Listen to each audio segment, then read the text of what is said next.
A nice big slice of the classic tiramisu, ladyfingers, liqueur, mascarpone, sometimes custard, espresso, and chocolate. All of these look great. They come in 1,000 different forms. They promise the world and they deliver, well, sometimes they deliver a mouthful of fat. So let's go into the test kitchen with Bridget to figure out how to make a sophisticated, delicious tiramisu.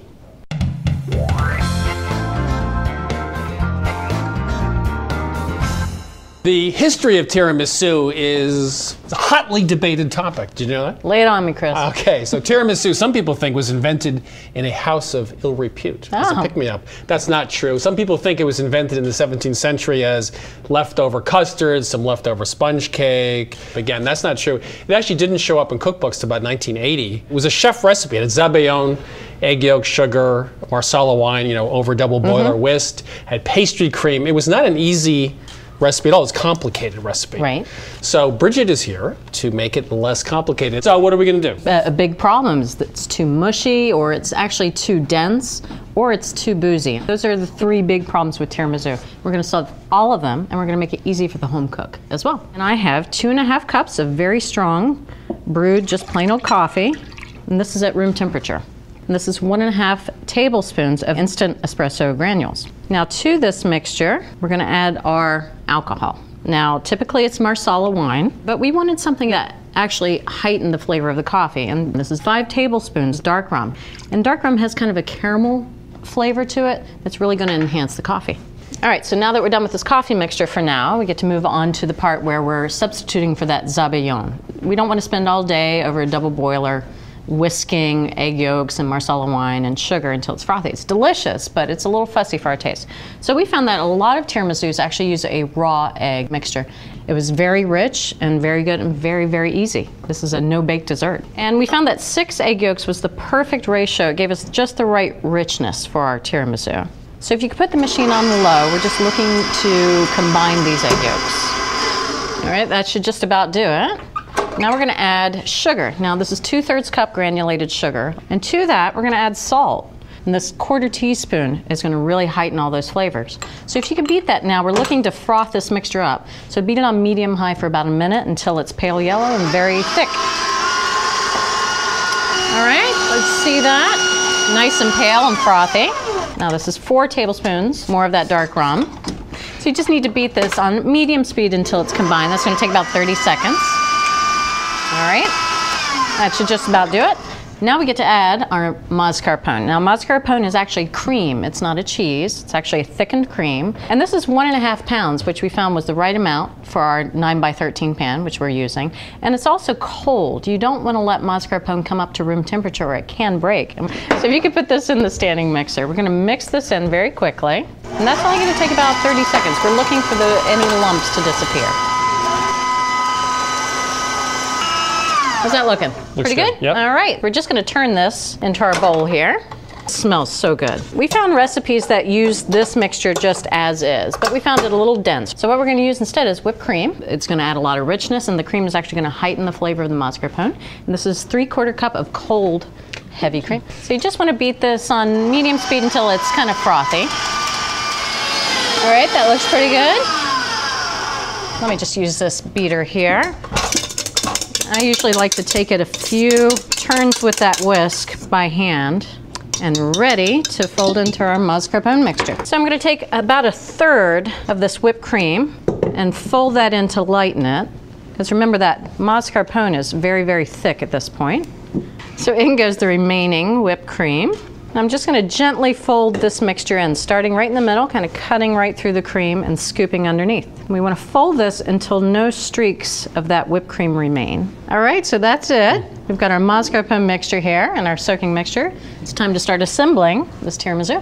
Okay. So now we're going to roll these ladyfingers in our coffee mixture, and it makes a big difference how you do that. What we want to do is just get some of that liquid to penetrate the ladyfinger, but not too much. So it goes in just shallowly, and then flip it over, and then out. That takes about 2 seconds. So again, just drop it in, flip it over, and then out. Now, as Bridget said, we did test different types of ladyfingers, and the one you often see in the supermarket are these, and these are very cakey, which are great eating out of hand. But if you put one of these into the mixture, and let it sit for just a few seconds, it comes out and it is mush. So that's not going to work out too well. The ones that we're using for this recipe, that Bridget's using, are much drier, and you can actually hear the snap. But the other problem was, as you said, we had someone do this for a couple days, and we're just going to put it in for 1, 2, 3. Flip it over. Yeah, and this is... You wouldn't think that would be that long. This ends up already... Disintegrates. Now we'll do one the correct way. Let's see. Which is just to drop it in, turn it over, and then let it drain just a bit there. Yep. And now let's break into it and see. See? It still has a nice center to it, which gives you texture, because with that mascarpone, you want a little texture. You do. There. So there you have it. All right, so I'm almost done here, but now these are soft. I can actually kind of squish them together a little bit and fit in a few more cookies. This first layer is done, and we are ready for our mascarpone mixture. Think of this as kind of a sweet lasagna at this point. We're gonna add half of this mixture. I'm just gonna use an offset spatula to evenly disperse this mixture over the ladyfingers. Now comes the next part, and that is chocolate. This is 2 tablespoons of cocoa, and we prefer Dutch processed here. All right, so this time I'm gonna place the ladyfingers going in the opposite direction because the pan sides are sloping. So depending on the size baking pan that you're using, you may find that you want to fit them one way or the other. So again, I'm going to just kind of push these together to absolutely maximize the amount of ladyfingers that I get into each layer and fit a couple more in there. Now, the remaining mascarpone mixture, nice even layer. All right, so all that's left to do is another layer of cocoa, but this time, this is our presentation layer. I am going to dust the cocoa on to ensure that it's nice and even. And this is 1.5 tablespoons of that cocoa. All right, so that's looking pretty good there. Now, as I said, we're gonna serve this right out of this dish. This is our presentation. So you just wanna take a dry paper towel and wipe any of the edges. Now, I know you would like to eat this right away. I might want to eat it right now. And you could, but actually it needs about 6 hours in the fridge at a minimum. 24 hours in advance you can also do. But those flavors are going to meld. The mascarpone, the cookies, the rum, it's all going to come together. So just cover this, some plastic wrap, nice and tight, and in the fridge it goes. So that gives me... The wait is over. Look how beautiful that is. You can see that the cocoa deepens in color, as it said, so I didn't do anything to this yet, but I do have one last step. This is a 1/4 cup of grated chocolate. You can use either bittersweet or semi-sweet. It's right over the top, and this is an optional ingredient. Oh, no, it's not. What do you mean it's optional? Well, it's optional. If you don't have the chocolate in the house, don't feel like you can't eat this tiramisu right away. All right, how big of a piece would you like, Chris? Same as yours. How about that? Okay. There we go, Chris. Well, look at that. You can see all those beautiful layers of the cookies. This is why they invented high-definition television, by the way. In case you were wondering why you spent all that money on that big set, that's why. All right. Ready to tuck in? Yeah, I'm ready. Pretty good. It's got a nice little kick. So the secrets to our homemade tiramisu is an enriched mascarpone.